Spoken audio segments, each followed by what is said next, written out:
Hello সবাইকে, আজকে আমি আরও একটা ভিডিও নিয়ে চলে এসেছি। একটা পেপার যেটা আমি জলে ভিজিয়ে নিয়েছি, তো এটাকে মাঝখানে বসাবো।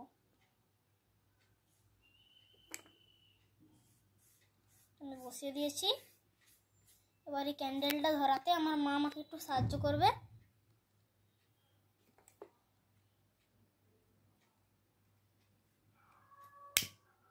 দেখুন, ক্যান্ডেলটা কিন্তু ধরানো হয়ে গেল। এরপর আমি এই যে গ্লাস এর উপরে দিয়ে দেবো।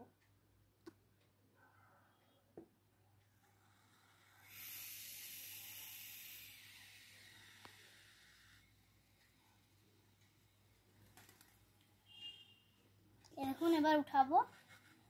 দেখুন, গ্লাসটা কিন্তু উঠছে, তার মানে এয়ার প্রেসারটা প্রচুরভাবে পড়ছে। এই দেখুন, যত আমি উপরে নিয়ে যাচ্ছি উঠে যাচ্ছে। তাহলে এই ভিডিওটা যদি আপনার ভালো লাগে, আপনি ঘরেও ট্রাই করতে পারেন এটা। আর যদি ভালো লাগে কমেন্টে অবশ্যই জানাবেন। টাটা। আবার যদি ভালো লাগে